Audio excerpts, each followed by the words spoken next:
Hey guys, this is Matt down here at High Life Auto. Today I want to show you how to inspect a car. And the reason I want to do this is just because I've had so many people over the years that sometimes they don't even pop the hood before they bought the car. Guys, I can't stress to you enough, for some people, buying a car will be the second biggest purchase in their life. Sometimes you're buying a cheaper car, but really, who wants to throw away $400, $500, $1,000, $2,000, $3,000? Unless you're better off than I just can't throw away money. And it's one of those things where if I'm driving a car, I want to make sure it's going to last, get through the basics.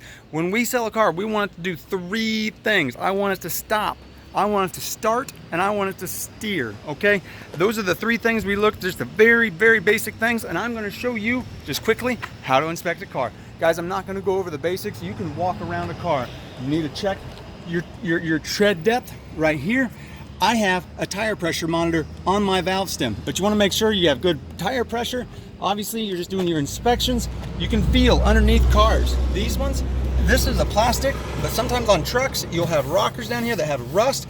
Honestly, guys, it's the Midwest. It's not that big of a deal. The problem is when that rust starts getting on your where there's bolts and holding things down. If it's just surface rust, like on your doors, yeah, it's just gonna look ugly, but I look ugly and my wife still married me and I'm doing okay. See, you'll be just fine in your car, I promise. But you just want to make sure there's no rust on your major components that are moved or hold the structure of the car together. Guys, check your lights. You know, you got backup lights, brake lights, turn signal lights. If you're from Missouri, be careful. They got stuff with the exhaust. I don't do that because I'm from Iowa, so be careful there, guys. Take a look under in here, just make sure you got the space that you need. Guys, I can't be your babysitter. If you need room for 6, don't buy a 2-door coupe, okay? I'll tell you what I can tell you, but if you're not gonna use common sense, you're gonna irritate the crap out of me, and I'm probably just not gonna help you. Yeah, just inside, the same thing. It's all personal preference. Don't bite off more than you can chew, guys. I see that so often. People bite off more than they can chew.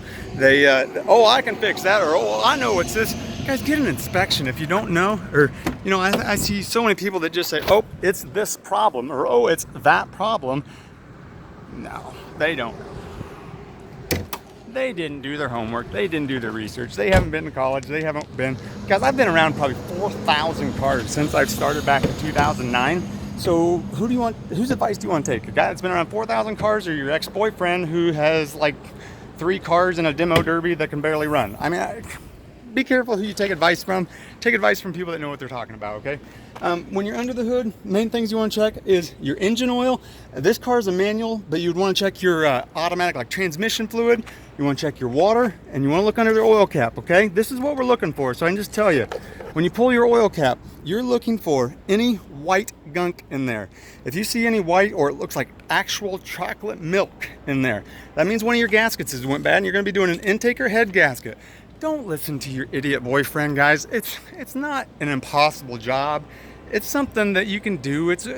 Get on Google. It's not too hard to be a mechanic on some of these older engines, especially just working like an old 3.1, 3.8. Yeah, when you get into timing and that kind of stuff, yeah, take it to a shop. But if it's just basic stuff, I don't know, just get your tools out and work.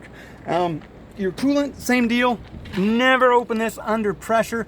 Make sure you have a overflow reservoir or however, and you're looking for like metal shavings in there, same thing, that chocolate milk oil getting in, that would be your head or your intake gaskets are bad.